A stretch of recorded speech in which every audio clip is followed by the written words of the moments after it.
Hey guys, you've heard of the Young Turks podcast because you're listening to it right now. But make sure that you subscribe and give it a 5-star rating if you like it. Thank you for listening. All right, welcome to the Young Turks. Cenk, and Kasparian with you guys for the duration of TYT. That's a weird way of putting it. Indeed, I meant it on purpose. TYT.com/go. Okay. So, anyways, look, obviously, giant stories today, but I want to give you the full context as we start. We've got about 10 days left. No, now 9 days left. So, huge number of states voting tomorrow, including Michigan, state of Washington, Missouri, some must-win states in there for Bernie. And Michigan is ground zero for the battle, and he's got to win Washington in the West. If he doesn't, he's in real trouble. And then next week on Tuesday, you got Florida, Illinois, Ohio. So number one, don't miss our coverage. We're gonna cover the whole thing for you guys, of course, always on TYT.com. Okay, but at the end of those 9 days, we likely have a nominee, and we know. It looked like Bernie had a nice sized lead before South Carolina. South Carolina changed everything. Super Tuesday was disappointing. But if you remember last cycle, Michigan was when Bernie staged the comeback. And that is when we began to whisper of a dream. And that was when we popularized, here comes Bernie. Now, it could go the other direction tomorrow, or it could go in that direction. And if Bernie wins Michigan, Washington, and some of the others, here we go, right back in the ball game. And then we go to Florida, Illinois, and Ohio. So, but I will tell you this, and we're gonna talk about it a little bit later in the show. I'll be honest with you, I'm in an absolute panic over Biden's cognitive decline. If he's the nominee, we're screwed. We walked right into an ambush, and we will almost certainly lose. So here we are, 9 days away from finding out if Trump's gonna get 4 more years. And of course, the media, as always, refuses to talk about it. Let's talk about it a little bit later when that's in the news. And Hillary Clinton's back. You're never gonna figure out who she's supporting and who she's against. Booker, Harris, it's all on the show today. All right, so Anna, before we get started. Yep. Fun, great news from TYT. And we should really savor this because that's rare these days. So tell me more. Okay, great. So you remember you guys funded a climate change reporter, and we raised $200,000 from you, and we promised you a reporter that would investigate, in particular, the funding of the politicians that make the decisions. Where does their money come from? Does that affect how they view climate change? Obviously, also look into the science and all the ramifications, the politics of climate change. And boy, have we got a reporter for you guys. That's what we're announcing today. His name is Ti-Hua Chang. Now, let me read you his awards.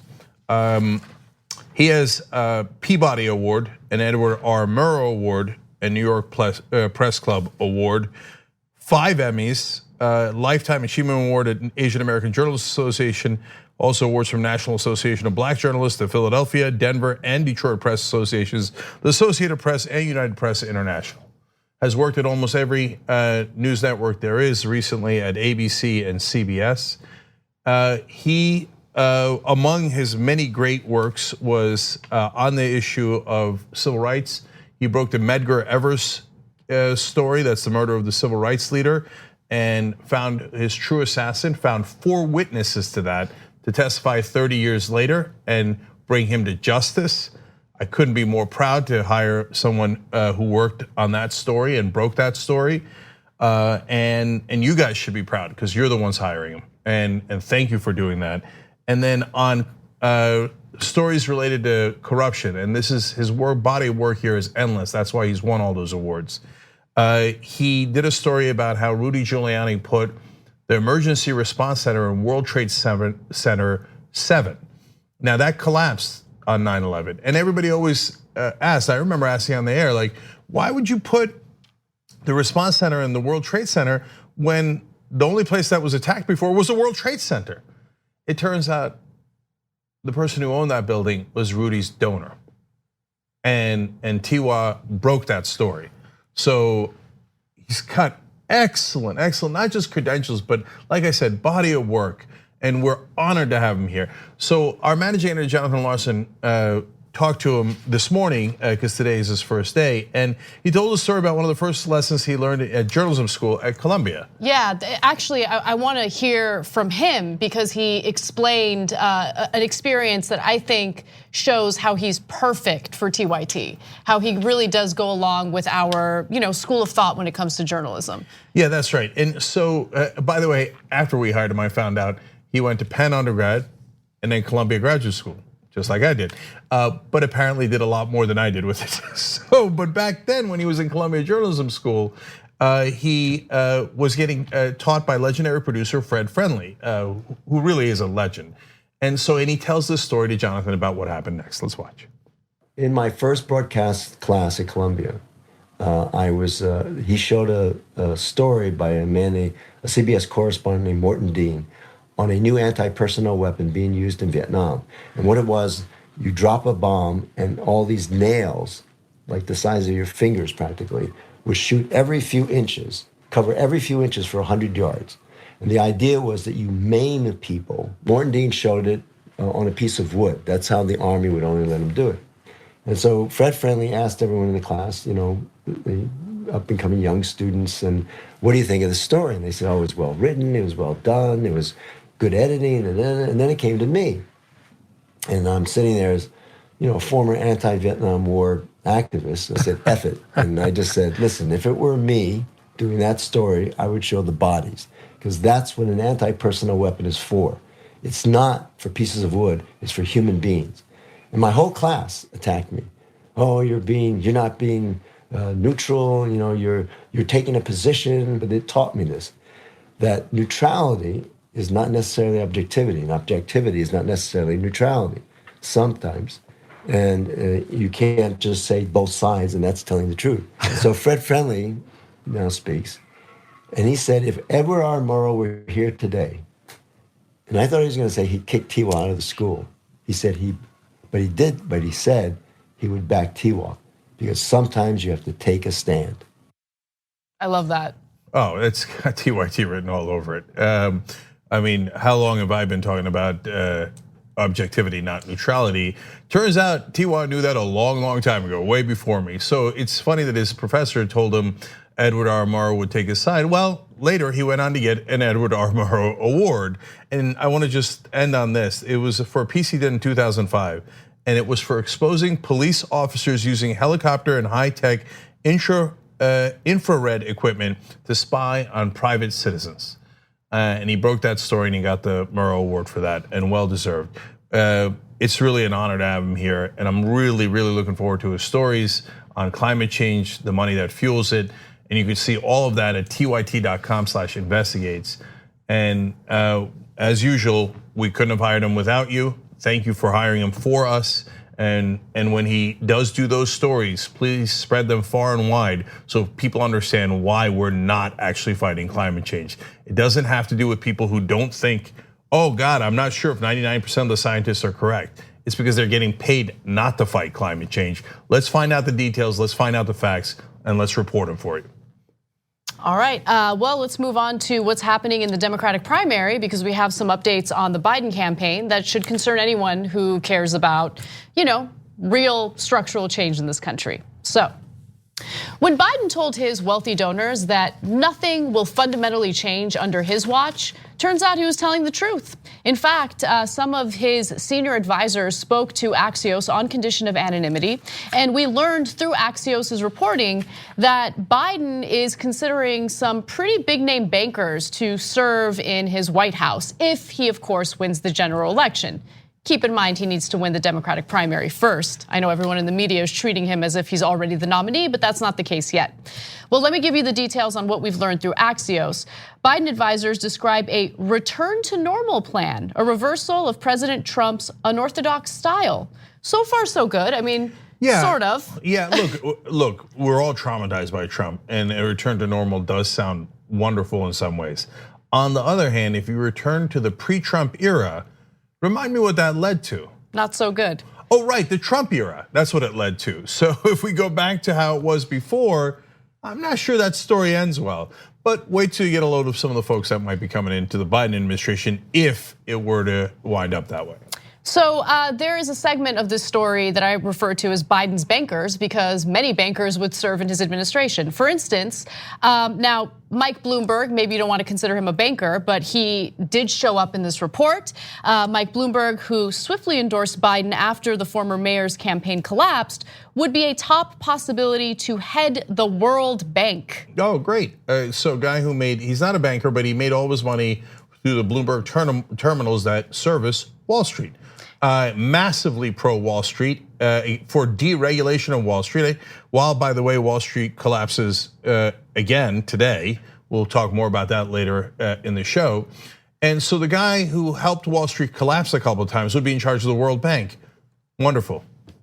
And I want you to pay close attention to the names because it's not just about the bankers, it's about the various people who have endorsed him because this is how endorsements work, right? There are favors made, deals made behind the scenes, and then someone comes out and endorses Biden. It's not because they actually genuinely think that he would be a good president. It's because they're thinking about what this would mean for their careers. You have Jamie Dimon, chairman and CEO of JP Morgan Chase, and mentioned over the years as a potential presidential candidate, would also be considered for Treasury. Okay, so look, we're in the middle of Biden's bankers, but another person considered for Treasury is apparently Elizabeth Warren. Now, but wait a minute, that means you have no philosophy at all. Elizabeth Warren and Jamie Dimon are diametrically opposed. Elizabeth Warren thinks that Wall Street should be very heavily regulated. Jamie Dimon thinks Wall Street's God's gift to humanity shouldn't be regulated, other than tweaks here and there. So what? Should I have Henry Kissinger or Abby Hoffman as my Secretary of State? I don't know, I'm thinking about it. How could you be thinking about both those guys? That was a weird old school reference. Okay, I'm going old. Chris Matthews would enjoy that. It's notable though that Warren still hasn't endorsed Bernie, right? And so who knows why her name is being floated in this, context? I mean, really, are we gonna, Elizabeth Warren's camp, are we really gonna fall for this again? Oh, no, we might pick you for VP or we might pick you for Treasury or we might pick one of the top bankers in the country. It appears if you're that's considering one of the top bankers in the country, you ain't gonna pick Warren for Treasury. Let's keep it real. Then you have someone associated with Bank of America. So Anne Finucane, vice chairman of Bank of America, is another possibility for Treasury. Oh, good, because I wasn't sure we had enough top bankers as possibilities. And as you mentioned, Cenk, Warren is considered as Treasury Secretary. And the reason why her name was floated, according to Biden's advisors, is because she could really help to unite the party. Because there is still this assumption that she has the support and the backing of progressive voters. But to be quite honest with you, the response from progressives right now is sheer frustration over the fact that she is taking as long as she is to endorse Bernie. Like, let's just keep it real. Based on their ideology or her ideology, she's much more aligned with, Bernie as opposed to Biden. So what's taking so long? Well, and if they want to unite the party, Elizabeth Warren endorsing Joe Biden doesn't help at all, because then that's just saying, oh, Elizabeth Warren never meant any of the progressive things she said. She backed the guy who fought against all those progressive things. So then she's thrown her lot in with the moderate, centrist, conservative corporate side. So then she's kind of in that scenario would remove herself from being a progressive and then say, okay, now I'm bringing the progressives along. No, you left the progressives to go join Biden in that scenario, right? So it's counterproductive. It doesn't matter, they're playing with her. They're never gonna give her anything of power. This is what the same exact trick Hillary Clinton did 4 years ago. That's right. And every time, like, oh, maybe they'll give me something this time. Okay, all right, let's see how that turns out. Now I want to go to possible VP picks because over the weekend we learned of some pretty big name endorsements for Biden, including Kamala Harris, Cory Booker, Deval Patrick, not so big of an endorsement, but still, I mean, we're going into states that are incredibly important to win. And so just like last time before Super Tuesday, you have a number of big name candidates who had dropped out of the race now endorsing Biden. So for possible VP picks, you have Senator Kamala Harris, Senator Cory Booker, Governor Deval Patrick, and you also have Stacey Abrams. These are the names that are being floated around. And Elizabeth Warren, kind of. No, seriously, don't endorse Bernie. We're still thinking about it. We're gonna think about it for 9 more days, and once the important primaries are over, that's the last time you'll hear from us, Senator Warren. But okay, no, seriously, don't endorse Bernie. You never know. Okay, anyway, they're not gonna pick her. That list is fine. I mean, what do I mean by fine? Do I agree with the policies of the folks on that list? Other than Stacey Abrams, not much. To some extent, yeah. To some extent, right? And there's a lot more to find out about Stacey Abrams' policies. But by the way, if she's the VP pick, we probably won't, because she'll have to say Biden's policies are great and we should make sure what a terrible thing it was that we did busing. That's Biden's current policy. That's his current policy. It's impolite to mention by any of Biden's policies until you get to the general election, in which case, when the Republicans bring it up, cable news will talk about it 24/7. Anyway, so they will probably do that to shore up more support within the Democratic Party, and I get it. But I want to go back to the bankers because we're not done with them yet. They're considering Morgan Stanley's executive Tom Nides for Secretary of Commerce or Trade Rep or some other top post as well, because JP Morgan Chase, Bank of America, Bloomberg was not enough. So they had to put a Morgan Stanley executive in there as well, just so you understand who actually runs this government. Okay, so let's pause for a second, because remember, the way that the Biden camp is labeling this plan, right? If he becomes elected and he gets to choose his cabinet, is the back to normal plan or return to normal plan. Yeah, return to Wall Street plan. No, but hold on. What do you mean return? I mean, I get it. Trump is unorthodox in his style. He says things that are incredibly stupid, hateful, divisive. I totally get that, right? His style is certainly different. But what did Trump do as soon as he got elected?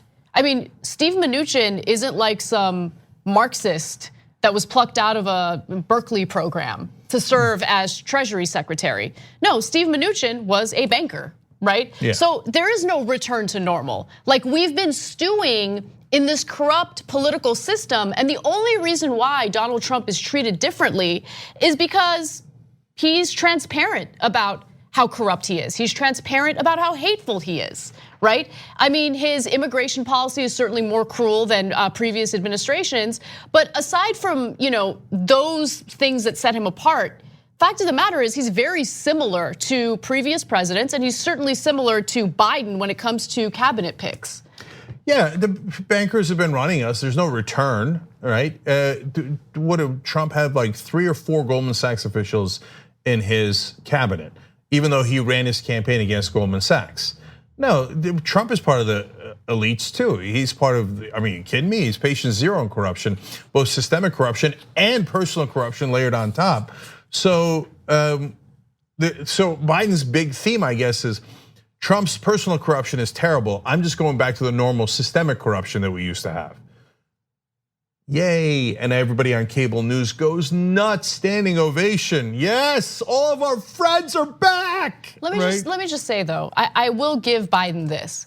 These names do evoke excitement to get young people to the polls. Yeah. And to really help the Democrats defeat Donald Trump. But part of what they're saying here is, haha, young people, you're not showing up to vote enough. So we're gonna go excite older voters who, by telling them all these old names, like John Kerry might be back. Back to 2004. So like, yes, look, I'm gonna keep it real. Now there's a lot of older folks who watch this show too, but more older folks watch television. So when they're like, when you have a 78-year-old and they hear John Kerry, they're like, that is exciting. Joe Scarborough told me John Kerry might be back. Okay, the same John Kerry, by the way, who just a couple of weeks ago was plotting his own run and betraying Joe Biden because he thought Biden was such a loser. Right. Okay, but that's anyway, how this works. It's amazing. That's right. Look, but we're fair. So there are normal people on the list like Sally Yates, who showed courage during the Trump administration. She'd be good in any administration. And Ted Kaufman is a longtime advisor to Biden and in his inner circle, and he actually was briefly senator from Delaware taking over for Biden. And Ted Kaufman, I think, has some real progressive instincts, and it's not. On the other hand, right next to him is Chris Coons, also from Delaware, one of the most conservative senators for no reason from the East Coast, as conservative as any Democrat from Alabama. Okay, so it's 90% conservative. There's a couple of folks that are not bad, but it's returned to the bankers. So if you like that, you got some elections ahead of you. But the problem is, if you're watching this show, you already know a lot of the facts. But if you're watching cable news, you'll never find out any of this. Ever. They'll never tell you all the bankers he's planning to bring back in. If they mention it under their breath, they'll be like, some smart, excellent, credible people like the JP Morgan Chase, Morgan Stanley, Bank of America. Wonderful, smart, good, return to normal people. What bias, right? I defy you to find one person ever on cable news that criticizes packing your cabinet with bankers. As the primaries have shown, there is a significant progressive contingent of the Democratic Party which might win. And if it turns out we narrowly lose, it's like saying, oh, you progressives, that's cute. Jamie Dimon's back, CEO of JP Morgan Chase. Take that, progressive, see how you like that. But no one on cable news will tell you, the voters, any of that. They'll walk into the voting booth, and unless they watch online media, they'll have no idea that Joe Biden works for Wall Street. All right, well, I want to tell you a little more about who has endorsed Joe Biden and give you a little bit of a flashback to what these individuals said about him on the campaign trail. So come back from the break and I'll give you that. We need to talk about a relatively new show called the Republic, or UNFTR. As a Young Turks fan, you already know that the government, the media, and corporations are constantly peddling lies that serve the interests of the rich and powerful.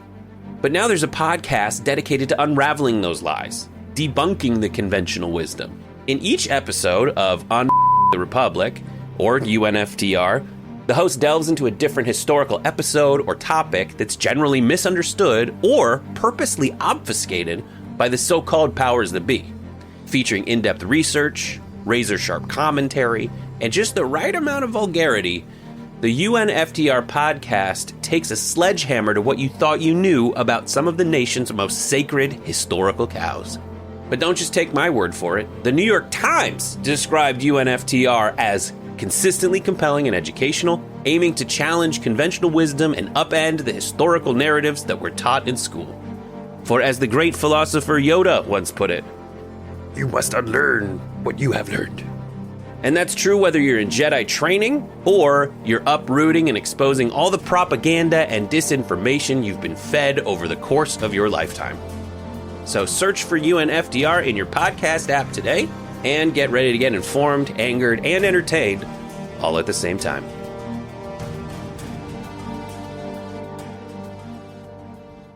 And more.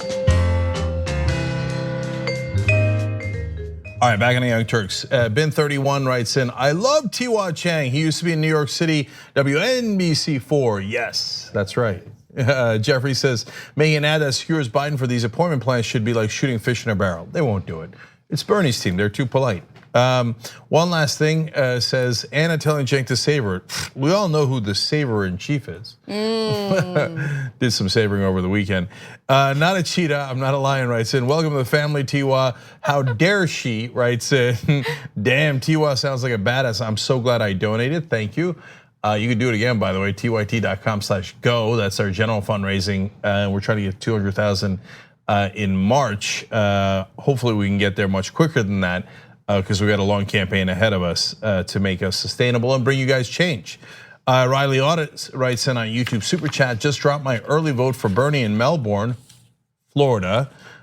Shout to Melbourne Aussies watching. Thank you for using YouTube Super Chat. Last one, even though there's so many good ones, is from Twitter. The Mathematician says, gee, Biden is going to hire more Trump-loving plutocrats to run his cabinet as long as they're so much more polite about screwing us. What a shock. Particularly the possibility of Bloomberg running the World Bank during the next class while Jamie Dimon is Treasury.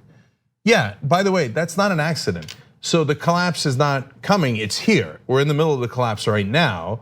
We got a story about that a little bit later in the show. And in the middle of that collapse, they need bankers to divert the money back to the bankers. So they need to position Jamie Dimon at Treasury and Bloomberg at World Bank, so no one ever gets mad at the bankers and they still control the money. So the idea that they'd put Elizabeth Warren as Treasury Secretary in the middle of a collapse. No, any day now, any day now. Yeah, Warren camp, keep waiting for that. Any day now, could happen. All right, a few announcements. So TYT will be doing live coverage of the primaries that'll take place tomorrow, March 10th. So please check that out live. We will begin with our primary coverage at 5 p.m. Pacific time, 8 p.m. Eastern. We have a giant panel of all your favorite people. Cenk will be there, I will be there, John Iadarola, J.R. Jackson, Brett Ehrlich, and Nando Vila will join us throughout the night. So again, go to tyt.com/live to watch. And as always, we will have some exclusive coverage for our members only. And to become a member, you just go to tyt.com/join. And then finally, tonight on The Conversation, we're gonna have one of our favorites on. Liz Winstead will be joining in, and Francesca Fiorentini will be interviewing her about the recent Supreme Court hearing and its ramifications on Roe v. Wade. So check that out tonight, right after the second hour, tyt.com/live. All right, ready? Yes. Okay. A number of big name politicians decided to endorse Joe Biden over the weekend, just ahead of the primary elections on March 10th. One of those individuals is actually Cory Booker, who had some pretty harsh words for Biden on the campaign trail. As you know, he was one of the Democratic candidates before he dropped out. Booker's endorsement comes one day after Senator Kamala Harris of California endorsed Biden, and the two senators will appear with him at a rally in Detroit on Monday night. Booker will also campaign alongside Biden in Flint, Michigan earlier in the day and attend a fundraiser with him. Now, he put out a statement via Twitter writing the following: "The answer to hatred and division is to reignite our spirit of common purpose. Joe Biden won't only win, he'll show there's more that unites us than divides us. He'll restore honor to the Oval Office and tackle our most pressing challenges. That's why I'm proud to endorse him." Or endorse Joe. Now it's interesting that he has such glowing praise for Biden because I just want to remind you all what he had to say about Joe Biden on the campaign trail. Take a look. All of the problems that he is talking about that he created, I actually led the bill that got passed into law that reverses the damage that your bills that you were, frankly, to correct you, Mr. Vice President, you were bragging, calling it the Biden crime bill up till 2015. Thank you, Senator. You were trying to shift the view from what you created. There are people right now in prison for life for drug offenses because you stood up and used that tough on crime, phony rhetoric that got a lot of people elected, but destroyed communities like mine. They do not have to buy in. They do not have to buy in. You just said that. You just said that 2 minutes ago. You just said 2 minutes ago that they would have to buy in. You said they would have to buy in. Have to buy in. If she qualifies for Medicaid, are you forgetting what you said 2 minutes ago? I think that we are at a tough point right now because there's a lot of people who are concerned about Joe Biden's ability to carry the ball all the way across the end line without fumbling.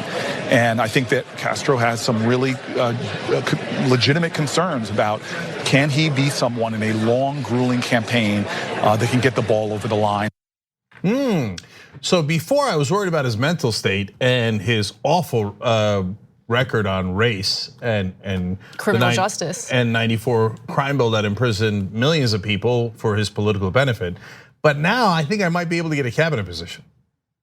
That's exactly what it is. Okay. That's exactly what it is. Axios reporting today that Cory Booker was among the names floated for VP pick. Yeah, and by the way, I might get nothing, but hey, I got floated. I got floated for VP. You're not gonna get VP. But to be fair to Cory Booker, he's done good things like criminal justice reform. He was absolutely right in that debate. He undid some of the things, terrible things that Joe Biden had done in that crime bill. But overall, Cory Booker's in the moderate camp. In the beginning of the primaries, he was pretending to be a progressive. A lot of them were because they thought it was a good lane. I love when politicians do slimy things like talk about their lanes. I picked a lane. How about picking policies? How about believing in policies? How about believing in anything? Oh, I picked a lane. Oh, I switched my lane. I switched my lane. I think that this is gonna help my career more. How about the voters? The voters, that's good, the voters. Joe Scarborough, go tell everybody how savvy a politician I am. I might or might not get a position of power from Joe Biden. I'm so savvy. Well, look, I don't know if Cory Booker is a moderate. Let's be fair to Cory Booker. I don't know that he's a moderate. I don't know that he's a progressive. I don't know what Cory Booker really stands for. I do know that Cory Booker looks out for Cory Booker, and he's not unique in that way. I mean, there are all sorts of conversations and deals that are made behind the scenes that we're unaware of, right? You can only speculate, but how do you go from saying, oh, I'm gonna go ahead and question on cable television, on national television, the cognitive well-being of Joe Biden, and then months later decide, you know what, I'm gonna go ahead and endorse him and push for him and campaign with him. I'm gonna do speeches with him, rallies with him.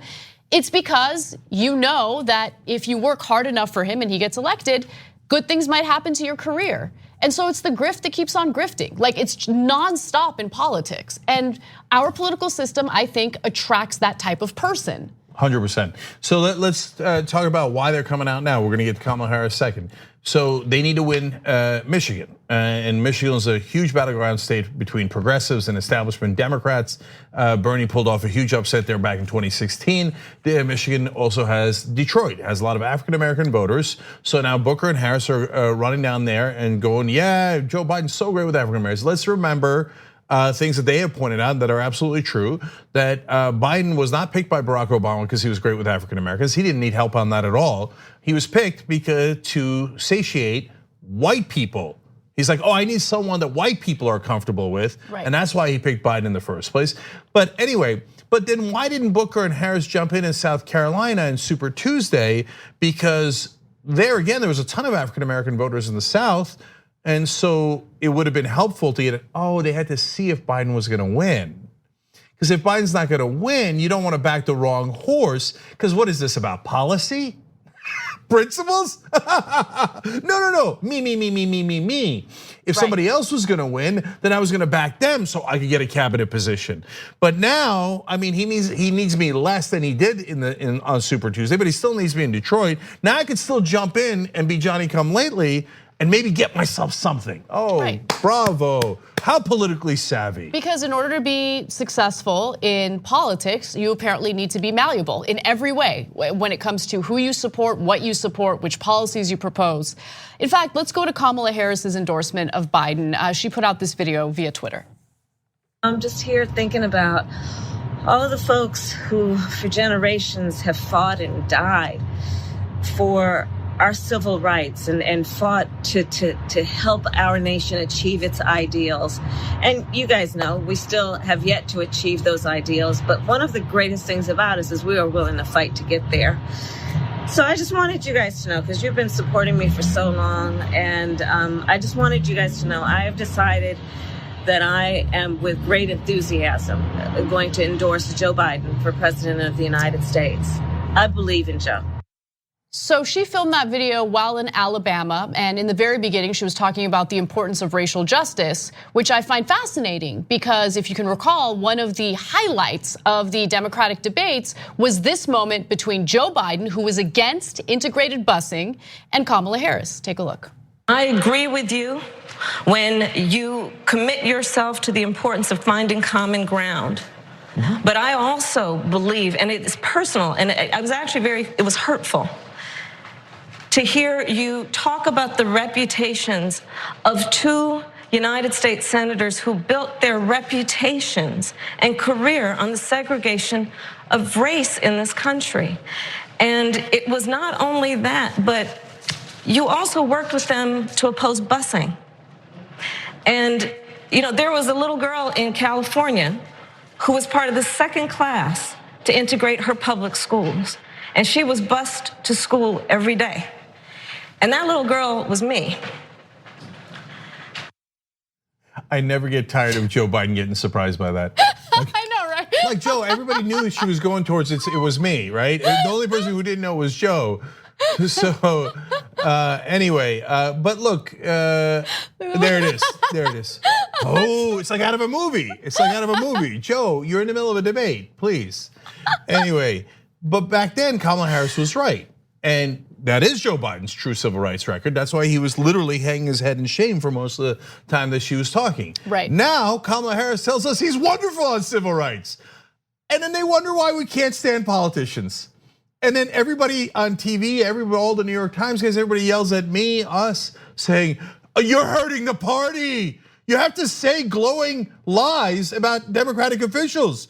Kamala Harris is so principled. The way she was against Joe Biden's civil rights record and the way a couple of months later, she's totally for Joe Biden's civil rights record.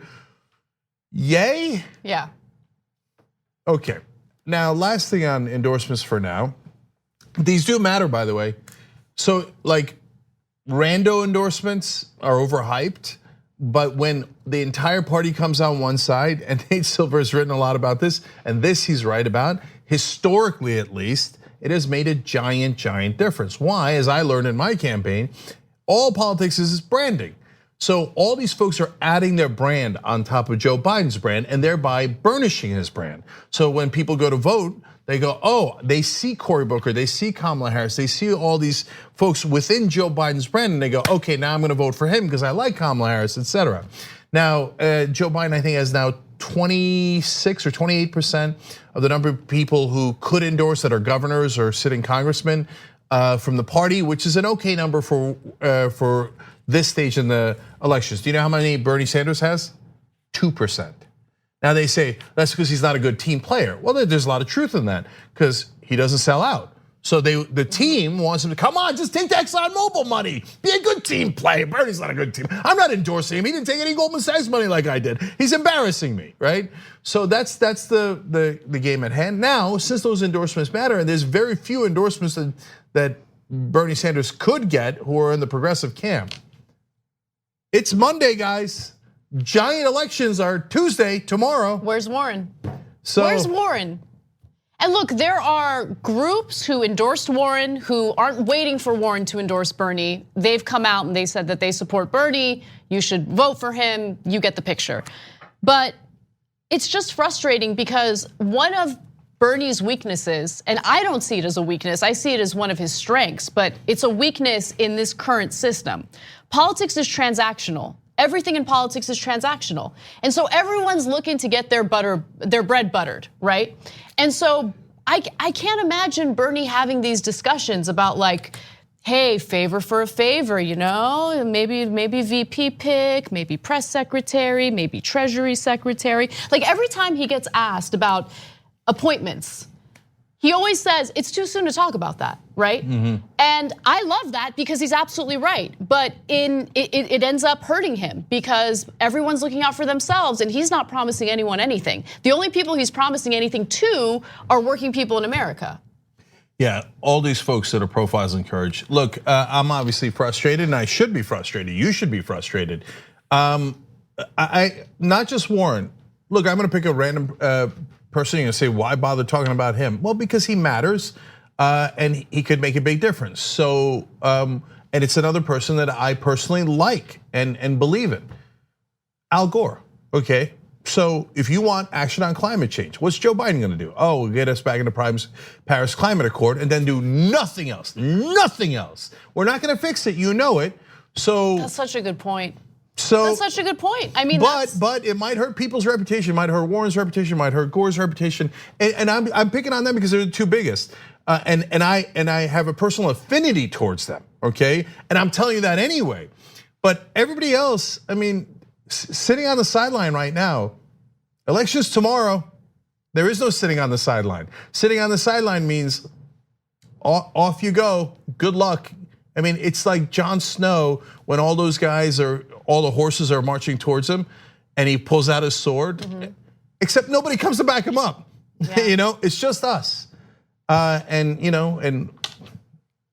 so I don't want anyone in all of those camps coming around later asking for any kind of credit. Okay, this is the time for action. If you're not here now, I know there was time for Saturday Night Live. So, okay. So look, I'm the bad guy, right? But I'm not the bad guy. I'm not the bad guy. No, you're the right guy now. Okay. Now you are. So look, you can catch feelings all day long. I'm not talking about Warren, I'm talking about her whole camp, okay? Oh my God, but my feelings were bruised on Saturday or 3 weeks ago, etc. I don't care about your feelings. The time for action is right now. So if you don't take that action, don't come around later, but I was going to, but I was a progressive, but you don't understand, my feelings were hurt because of someone on Twitter. And so I let the progressive movement go into battle without me. Okay, everybody makes their own choices. Then it's absolutely true that you gotta live with those choices. Love it.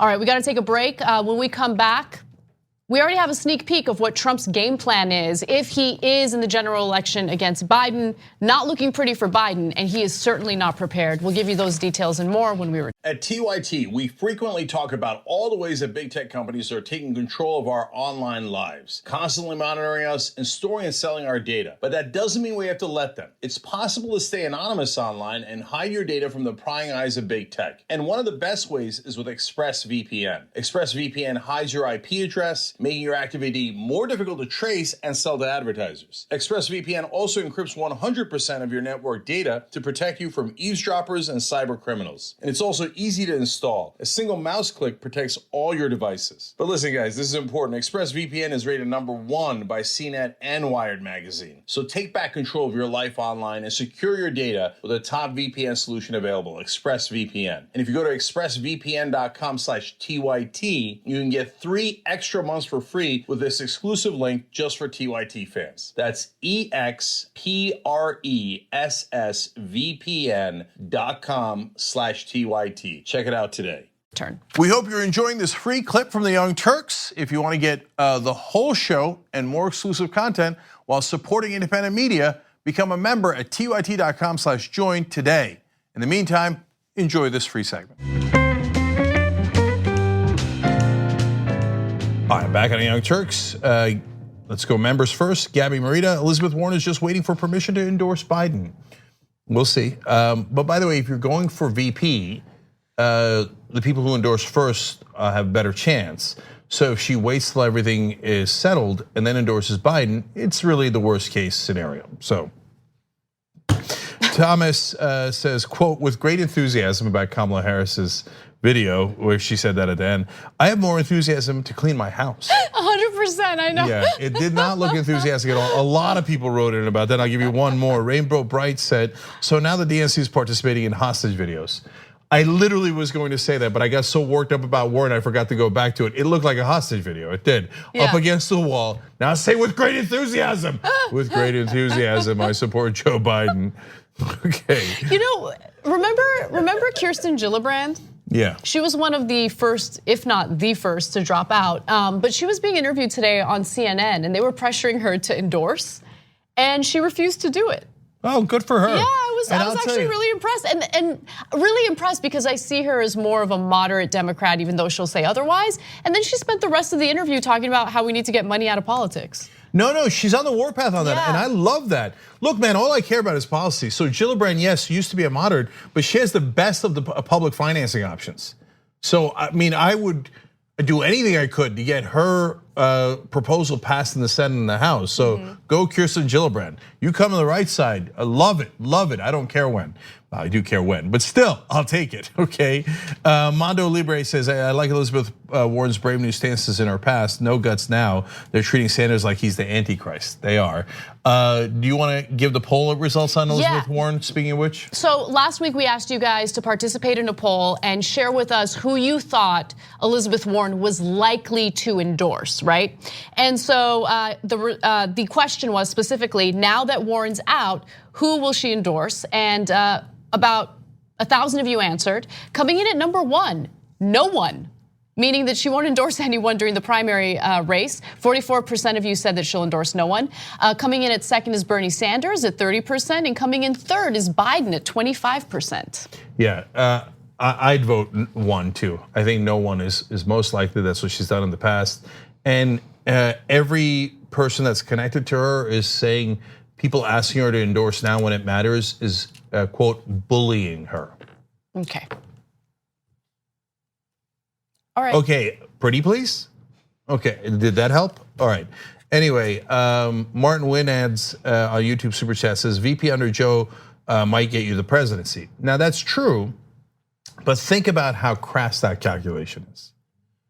So I'm gonna support the guy who I think might be mentally unstable and unfit for office, because if people find out what I know about how unfit he is, I might get to be president.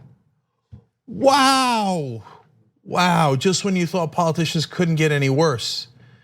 And it's not gonna matter, because when you walk into a presidential race with Donald Trump and the Republicans, they're gonna shred him.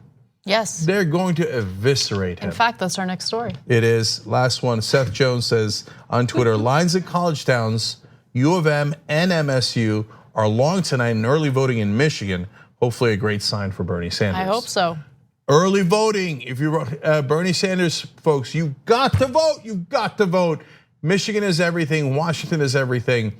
So that's tomorrow, don't miss a minute of it. All right, what's next, Anna? All right, well, the Trump campaign has given us a preview of how they plan to strategize against Biden if he becomes the Democratic nominee. And it's not looking pretty for Biden, especially because they're focusing on three main issues that will have an impact. His past votes on trade, healthcare, and also his mental fitness for office, which I get is ironic coming from the Trump campaign. But remember, the Trump campaign throws a lot of stones from their glass house, but they seem to never pay the consequences for that. When it comes to Biden, just consider him on the debate stage and how much of an impact that'll make. Now, Tim Murtaugh, who is the Trump campaign spokesperson, had a call with reporters, and this is what we learned through his quotes. First, he said, the myth of Joe Biden's blue-collar appeal will be exposed if he's the nominee. He's got a very serious problem in those states. He's voted for NAFTA. He was Obama's chief cheerleader on the Trans-Pacific Partnership. Those are notorious job killers. Joe Biden has serious vulnerabilities on those issues. Okay, so the fact is, they're right. So now Democrats all across the world yell at me, no, you can't tell the truth, don't tell the truth. Pretend he was against TPP, pretend he was against NAFTA. Pretend that people in Michigan and those Midwestern states will like Joe Biden's proposals. None of those things are true. Now, I will also tell you that Trump just passed the new NAFTA deal, which is very similar to the old NAFTA deal. So it's not like Trump's any better. So certainly on the mental decline issue, Trump is arguably worse. On healthcare, he's definitely worse. But their whole philosophy is don't say anything bad about Biden in the primaries. Wait for the Republicans to say it during the general election so he's ambushed. Genius politics, way to go with that. And look, the primary race isn't done yet. Yeah. I know that corporate Democrats and the mainstream media would like us to believe that it's over, but it's not over yet. And so it's important for people to know about the Democratic nominees' vulnerabilities, right? Shush. Now wait, by the way, do they apply that same principle to Bernie Sanders? No, never. Bernie Sanders, you should know what a socialist, communist person he is. You know what he wrote in 1973? Do you know that he had the same answer as Obama to Cuba? I mean, he had this answer on Cuba. Oh my God, no one in Florida should vote for him. Hey, what happened to not criticizing the person who might be the nominee? They're nearly tied in delegate count. By the way, understand that when they tell you that they seem to imply that the race is already over, there's a reason for that. Because people like to vote for the winner. And people like to vote for someone who they think is more likely to win. And they want to depress the voter turnout for Sanders' team because, it's already over, don't bother showing up. So that's what the mainstream media does in spreading hundreds of millions of dollars in propaganda. It is when Bernie was leading, none of them were saying, it's over, let's wrap it up. Hey, don't say anything bad about Bernie. So they're liars, they're proven liars. You saw it happen with your own eyes. But now they're like, hey, don't say things that are true about Joe Biden. So it is interesting because one argument that you'll hear, it's the counter argument to everything we've been saying so far, is, well, look, all right, Biden might have some vulnerabilities, but remember, Bernie identifies as a socialist, right? Very dangerous. So that means for sure, Trump will attack him on the socialism thing and he'll lose for sure. Except, funny thing, Trump is calling Biden a socialist. And it doesn't matter. In fact, the Trump camp argues that Bernie and Biden are the same when it comes to their socialist values. Let me give you the statement from Tim Murtaugh. And obviously anyone who's paying attention knows it's not true. But Murtaugh says, quote, they're running on big government socialism. That's what it's called. On healthcare, what they're talking about is a government takeover of the entire system. Joe Biden's use of a public option is a fig leaf and just another way to get the same result. It's just that's not remotely true. See, look, I just told you when Murtaugh was telling you something that was true. Now I'm telling you what he just said there is preposterous. Joe Biden is not within miles of a socialist or a democratic socialist. Joe Biden actively does not want the government to take over insurance, health insurance, let alone the rest of the medical system. He gets paid by drug companies, he gets paid by insurance companies, they finance his campaign. And so the idea that he's gonna do a takeover of even health insurance is preposterous. And public option is a tiny incremental positive if they can get it through. So, but on this issue, the Republicans are both lying and way worse on policy than Biden. Right, of course. Not comparable. Of course, but my point is, the one thing that gets cited in basically trying to destroy Bernie is he's a socialist. We can't even take that risk. It doesn't matter, right? Because even if Biden is a corrupt corporatist like Trump is, they're still gonna accuse him of being a socialist, right? And then on top of that, there's a lot of video that can be utilized against Biden in the general election because let's face it, he has had gaffe after gaffe. He has had, one memory issue after the next, and that was mentioned in this call with reporters as well. So he was quoted as saying he gets up on stage and confuses what state he's in. He thinks Margaret Thatcher is still the prime minister, British prime minister. He can't pull Barack Obama's name out of the air. He's a bad candidate. He's never been good at this. I'm not sure why anyone thought he'd be good this time around. And he's right. And look, people get mad because these videos, we show them on our program. They're shared on Twitter by progressives for good reason, because it's a giant red flag and we're trying to get voters to understand that you're taking a huge risk in making Biden the Democratic nominee. So I'm gonna show the video because I think it's important to show voters the truth. If people don't like that, then go watch some propaganda channel. Take a look. Joe 30330, he's obviously struggling. If he ever had a fastball, he lost it. If he ever had a softball, he lost that too. The man can barely get out a sentence before he loses his train of thought. The fits of anger, bizarre moments, agitation are pretty troublesome.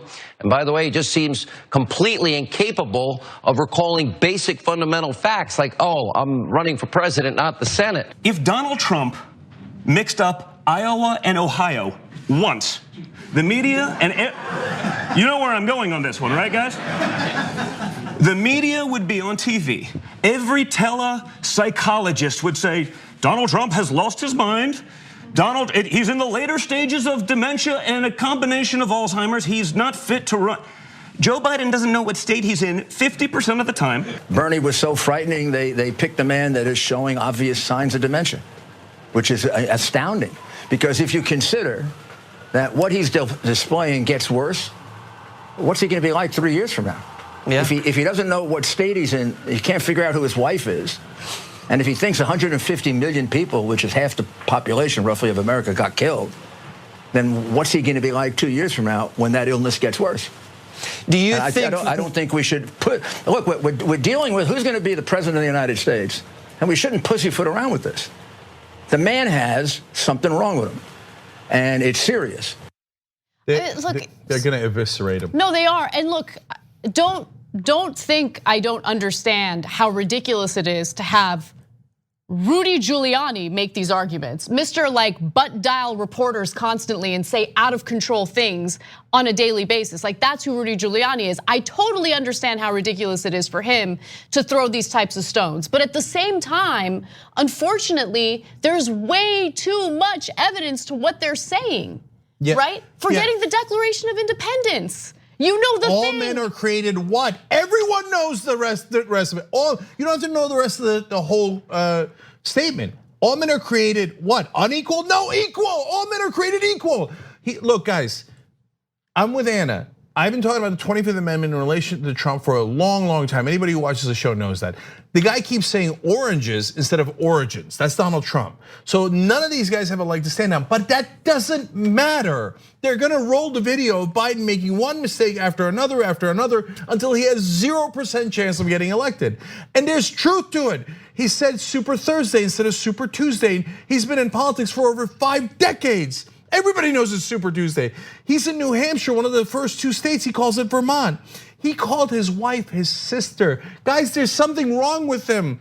He said he was running for Senate. There's something wrong with him. And so right now, since I've been saying that, of course, predictably, I've got nothing but attacks from the establishment, the media, the Democratic Party, etc. You monster, how could you possibly bring up things that are so obviously true? Let them cry. Okay, but first of all, look guys, 2 things about that. Number one, if you remember during the whole thing about, Hillary Clinton has mental trauma, like she has some sort of brain injury, right?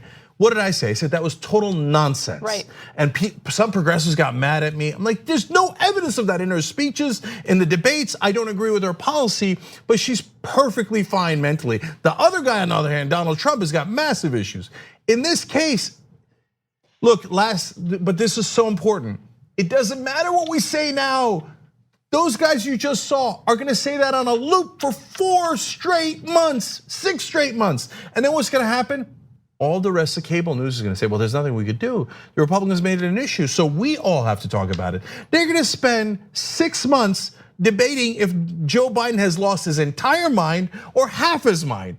And the Democrats will have 0% chance of winning. And they're gonna blame me for giving you the warning that there's an iceberg straight ahead. And we're gonna run smack into it. And Trump will easily defeat Biden. When this whole process started, I thought every single Democratic candidate can beat Trump. Trump is actually deeply unpopular. But then Joe Biden started his mental decline right in front of our eyes. Well, I didn't know he was in mental decline. In mental decline, none of them can win. Right. If Bernie was in mental decline, I'd say don't vote for him. Let's bring Warren back. Let's do something. Because we have principles. Right. If Bernie were in mental decline, no one would be upset at you for doing the exact same commentary on Bernie, right? The media, the establishment Democrats would have like a field day attacking him. And so look, I think Sam Cedar made a really, really good point that I want to emphasize on this show as well. It's not just that Biden is vulnerable and likely to lose when he's up against Trump. It's also, if best case scenario, he wins, you have a president in mental decline. Yeah, and that is not, do we want to find ourselves in that situation? It doesn't matter. With this state, he has no chance of beating Trump. So they could cry, all the establishment, go cry in your corner. I don't care. It's super obvious. And like last time, you'll say, you told us not to pick Hillary Clinton. And when she lost to Donald Trump, a moron and a buffoon and incompetent, etc., it was your fault for warning us. Are you? And they're doing it again. They're doing it again. Cenk, don't warn us that we're making a tragic mistake, because then we'll blame you afterwards. So he had this Joe Biden, and look, guys, his own advisors say they do not allow him to do afternoon events. They want him to be able to sit in the next debate with Bernie because he gets tired, and then he has trouble concentrating. Great. He's gonna get mauled by the Republicans, mauled. Where the minute Biden wins the nomination, you just reelected Donald Trump. So congratulations, establishment. You could blame me and other progressives till the cows come home, but you did this. You hid his problems during the primary, and I guarantee you, mark my words, write it down in stone. Every cable news host that is right now refusing to talk about Joe Biden's mental decline, every single one of them will talk about it non-stop if he's the nominee for the general election. They'll say, there's nothing we could do. Republicans made it an issue. Okay, I'm making it an issue. No, you're a progressive, you're invisible, you don't count. We never listen to progressives. We are biased against progressives. We support the establishment, but if the Republicans say it, mighty Republicans will talk about it 24/7. Every one of them will do it. It's an absolute guarantee. There's only one way to stop it. The next 9 days, you got to vote against Joe Biden. Otherwise, you're electing Donald Trump. That's my true opinion. The rest of it, it's on you guys. Good night and good luck. And I also want to just say one last thing about what keeps me up at night. Ruth Bader Ginsburg. That keeps me up at night. She keeps me up at night. So there's a lot. There's they're gonna have 7 seats on the Supreme Court. They're gonna have 7 seats on the Supreme Court. They're like, Cenk, don't say that because we got to beat Trump. That is what I'm saying. I'd bring back Klobuchar today and give her all of Joe Biden's delegates. I'd bring back any conservative Democrat and give him all of Joe Biden's delegates and let him run the rest of the race. The guy's in mental decline. He has no chance of beating Trump. And we're walking straight into that iceberg. We're walking straight off the cliff like, oh, I don't see a cliff. Hey guys, hey, I turned on MSNBC and CNN. They told me there was no cliff. Let's keep on going. Okay, so it's not anywhere near over. We got massive states coming up. But if Biden's the nominee, we're toast. All right, something to think about while we go to break. When we come back, Bill Maher has some strong words when it comes to money in politics, and it's not something that we're gonna agree with. We'll be right back. Thanks for listening to the full episode of the Young Turks. Support our work, listen ad-free, access members-only bonus content, and more by subscribing to Apple Podcasts at apple.co/TYT. I'm your host, Cenk Uygur, and I'll see you soon.